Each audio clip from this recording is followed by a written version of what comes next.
We know Brazilians don't need a reason to dance, but Leila Velez and her team have millions of them. Brazilians, we are optimistic. Always. We always think that tomorrow will be better than today. She and her managers have grown a remarkable beauty business, and this team-building pizza party is part of the hoopla.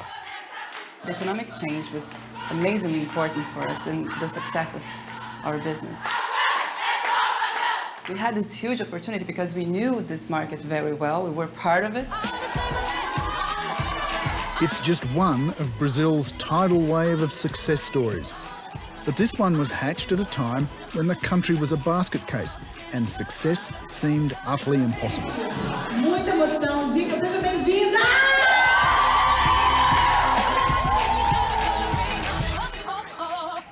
We decided to open our first salon. It was 1993. It was a very tiny place, very small, and there was just the four of us and a big dream. We had no money. We had to sell this very old, beaten-up Beetle car. That's how we began. Bom dia, gente. Leila Velez and her partners spent years developing a formula to take the frizz out of hair. When they perfected it, it was an instant hit. It took only a few months to have a lot of people trying to have the same solution because they saw our hair and said, wow, your hair looks different. I want the same thing for me. In no time, they were bringing family and friends, and in about 6 months, we had these huge lineups waiting for the treatments. Brazilians of African descent make up half the population. And until Leila came along, there wasn't a lot they could do with their troublesome curly locks. Her Instituto Beleza Natural is now a $30 million business.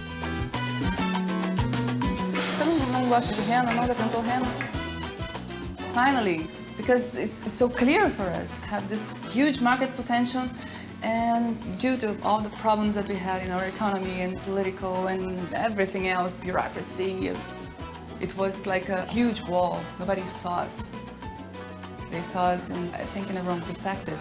And nowadays, it's really different.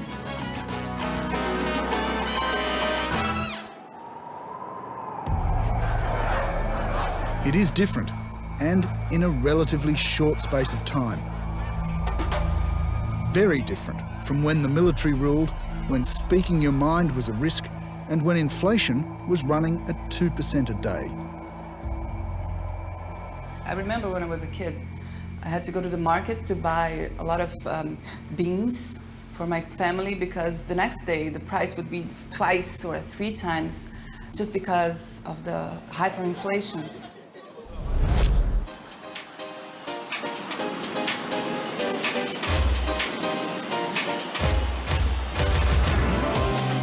Like Leila's frizzy-haired clientele, Brazil too has had a stunning makeover. When most people think of Brazil, they conjure up the usual cliches, the football, the music and the beach. But while the rest of us have been distracted by the fancy footwork and the beautiful bodies, Brazil has quietly become an economic superpower. It's poised to become the 5th biggest economy in the world, and it's a transformation that's been so swift, the country itself has been struggling to keep up.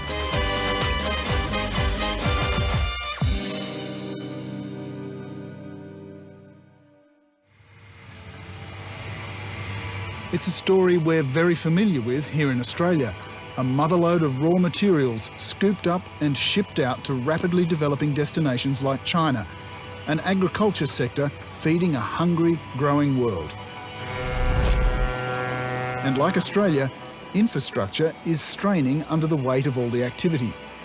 Brazil's boom starts from a much lower base, but there are the same arguments about how to harness it in the national interest, make it sustainable, and how to best spread the bounty. Always take too many years, doing nothing. That's pretty much like it is. And it has Brazil has such a potential. I mean, that when things went right, they went right fast. It's hard to hear much about Brazil's growing pains here for all the upbeat banter and the popping of corks. The champagne is flowing for the movers and shakers of Brazilian business and investment. Eduardo Paes, the Mayor of Rio de Janeiro, is selling his city. How are you? I mean, it's a sexy city, charming city.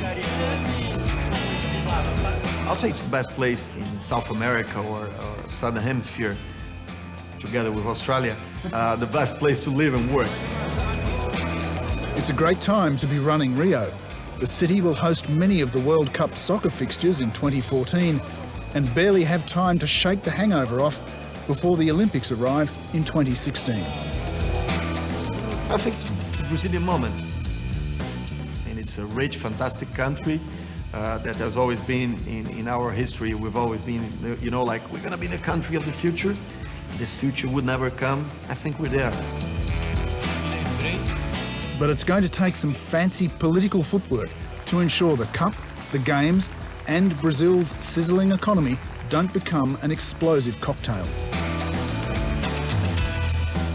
Eram desafios que só com uma disposição olímpica nós poderíamos superar. The lesson that I learned from Maragall, which was the mayor of Barcelona, he told me, I mean, there are two kind of Olympic Games. You know, the one that uses the city, the other kind is the city that uses the Olympic Games. Barcelona did the second way, and we're going to do the second way. Valeu, gente.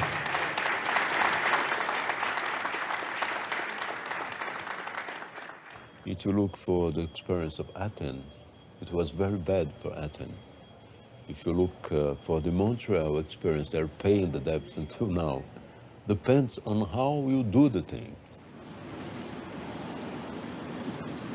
At 70, Fernando Gabeira has seen a great deal of the dramatic economic and political shifts in his country. A one-time firebrand who was a part of the armed resistance to the military dictatorship, he's a highly respected elder statesman who only narrowly missed out on the mayor's job. Of course, we did our job. We overcome the dictatorship. Now we are a democracy. Not a perfect democracy, but we are just improving. It's fair to say he's mellowed over time, but he's still got a sharp eye for injustice and the pitfalls of Brazil's boom time. Thousands and millions of people came to the big cities, and they concentrated in the Brazilian metropolitan areas. And we are not able to give them what they deserve: transportation, sanitation, education, and security. And this is one of the most important social consequences of this growing. There may be growing pains, but the growth has propelled so many people up the social and economic ladder that not too many in Brazil feel any nostalgia for the past. And there's one man almost everyone thanks for the country's change of fortune. Rio de Janeiro. O Brasil precisava dessas Olimpíadas. O Brasil sempre foi país grande, país importante, de povo extraordinário. E esse povo merecia essa oportunidade. The presidency of Lula da Silva delivered Brazil to the world. The Olympic bid win was much longed for recognition. That and his careful carriage of the economic and political evolution have made this former union leader the most loved political figure in the country, from the favela to the boardroom. He's served the 8-year presidential limit, but his legacy endures. When President Lula started his presidency, we were, 65 million middle-class Brazilians. Today, we're 100 million Brazilians in the middle class. Imagine, by 2020, having a country with 150 million Brazilians in the middle class. It's a great consumer country.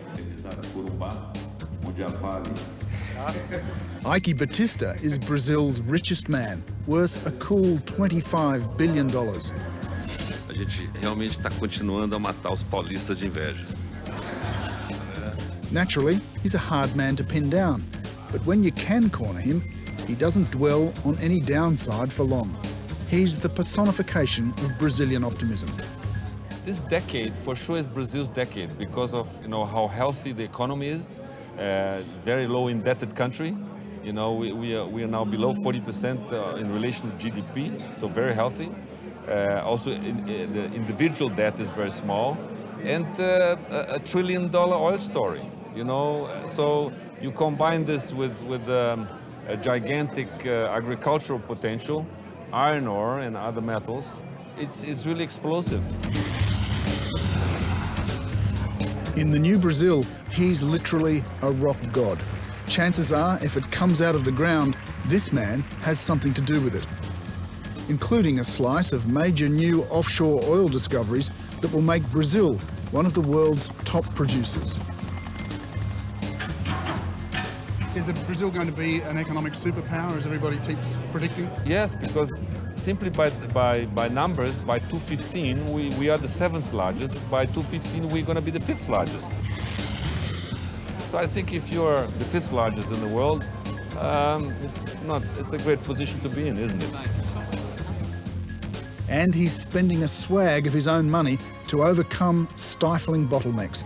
Ike Batista is pouring billions into a new superport to feed the seemingly insatiable global demand. We have lots to do. We cannot miss the space now.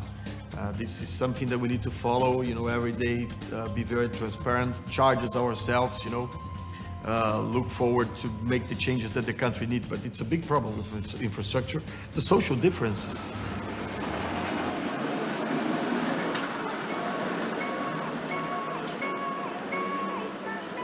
The economic rise has been fast, frenetic, but the economy is a bullet train, and much of the country still runs on the old single gauge.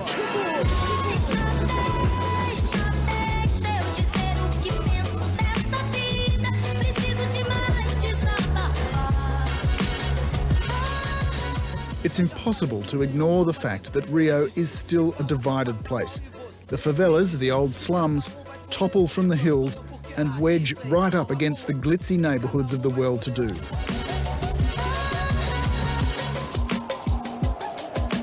The drug gangs in the favelas made this one of the most dangerous cities in the world.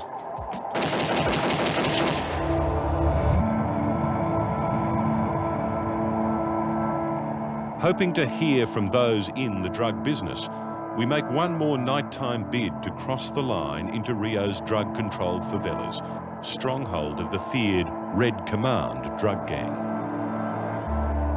When Foreign Correspondent last visited Rio in 2002, it was a city engulfed in an undeclared civil war.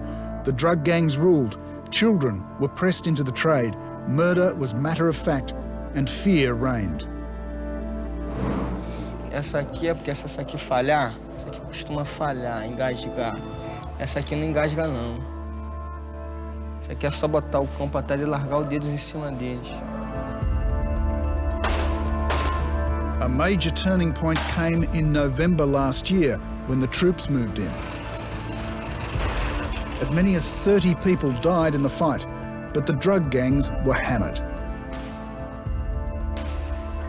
They used to call this place Rio's Gaza Strip.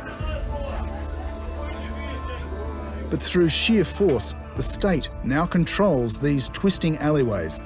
And for the residents of this neighbourhood at least, these blue hats represent a sort of new dawn.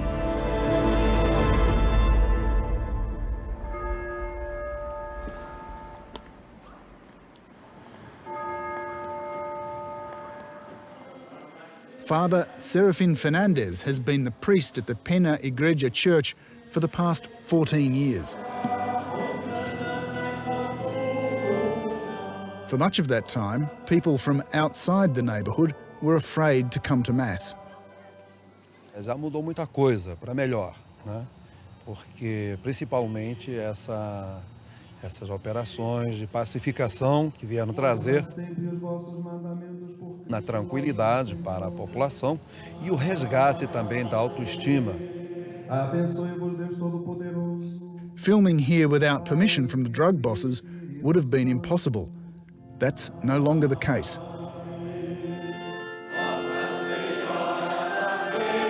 The peace is good, he says, but there is still pain and hunger in these crowded streets.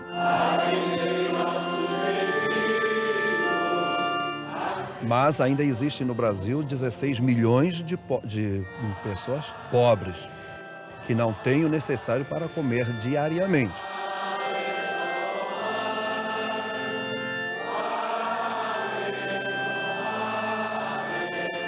Eu costumo dizer, já falei por várias vezes, que não se deve fazer a pacificação à força, mas a pacificação ela deve ser integral, ser completa, ou seja, com projetos sociais também para oferecer melhor aos jovens, às crianças, aos adolescentes, uma perspectiva de futuro.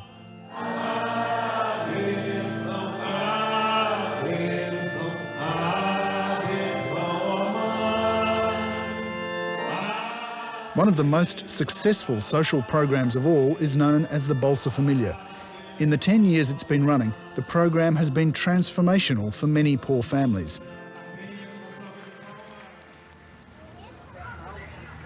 Aqui é o hortifruti da comunidade. Claudia Cristina Franco's family is just one. Vem. Que hoje eu posso comprar leite, porque eu tenho 5 filhos, né? Então, o que acontece? Tem que ter bastante leite, né? No caso, eu compro 3 caixas de leite por mês. Entendeu? Muita fruta, muitos legumes, biscoito, entendeu? Essas coisas assim. A alimentação mudou muita coisa, entendeu? The Bolsa Familia is a government stipend given to the poor that must be spent on education and healthcare for their children. It's been a highly effective social tool, a way of redistributing at least some of the country's new wealth and hopefully breaking the cycle of poverty through education. Muita diferença. Hoje eu tenho uma vida mais estruturada, posso dar uma alimentação melhor para meus filhos,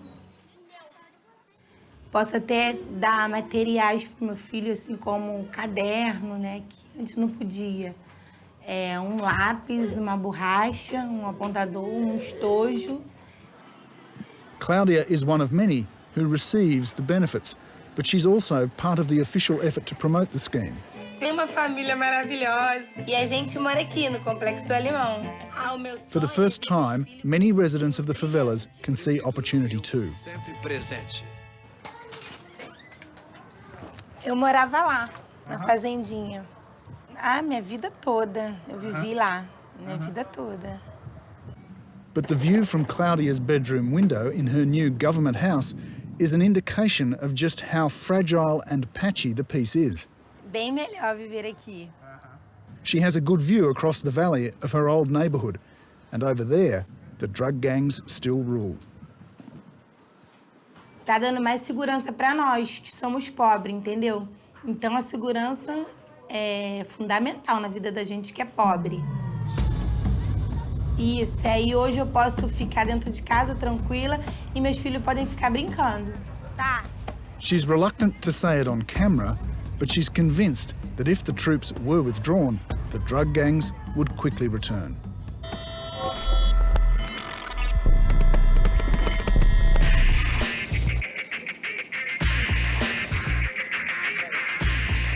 They're keeping the peace with boots on the ground and eyes in the sky. This is Rio Mayor Eduardo Paes' all-seeing Cctv control room. It's the first of its kind in Latin America and the most modern in the world. The monitors here currently track 450 cameras. By the end of this year, there'll be 850. It's part traffic controller, part crime patroller, with coverage of all corners of the city, including the favelas. There's a long way to go. Brazil is a country with lots of social problems. I don't connect violence to social problems. I think that would be kind of prejudice against the poor. I think that, and you can see some good areas of the city still with some violence. Brazil has a big challenge on social problems. Rio has a big challenge on social problems.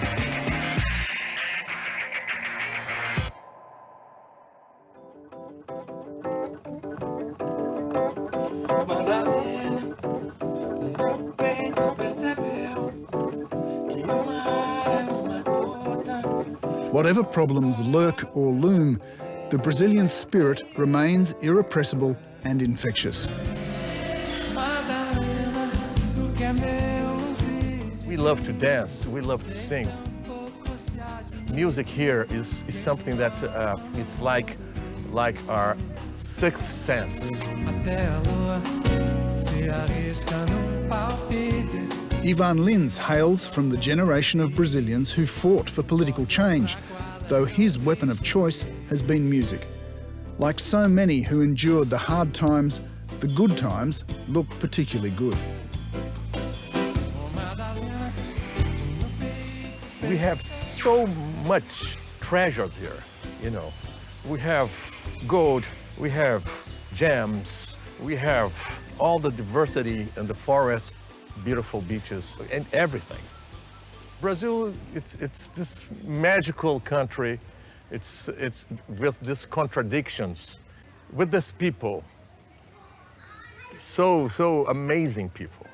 You know, you feel okay here. Still, Ivan Lins is among a growing number of Brazilians voicing concern about the impact of all this tearaway growth on Brazil's environment. Brazil is still losing thousands of square kilometres of rainforest every year, and soil and water pollution from deforestation and mineral exploitation is a growing problem. We cannot do what we are doing with our forests and, you know, our nature. You know, that's not the way to make money, and there's ways of keeping the economy strong, but that is costing us. This is really serious. Brazil has many problems to solve and has to concentrate, to focus on those problems. Otherwise, you get a little lazy. You say, oh, okay, we are good. We are the fifth on the planet. It's very good. But it's not like that. You have to think very clear in your final targets, which is to have a developed country, a social, just country, a democratic country, and a country that respects the environment. I think we came a long way. I think it was very, very difficult to go back into a previous worst stage. But I think if we don't do our homework pretty fast, we won't be able to keep up growing. We know that we have this opportunity now, and we have to deal with all these difficulties and challenges that we have. Let me take you to Rio, For all that, Brazilians do believe the World Cup and the Olympics will be a rolling coming-of-age celebration.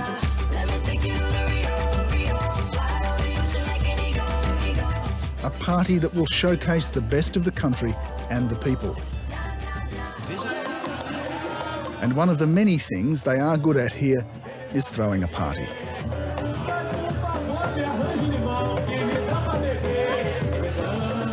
We find something always to celebrate. You know, even a small thing, you know. That's why this country is so special.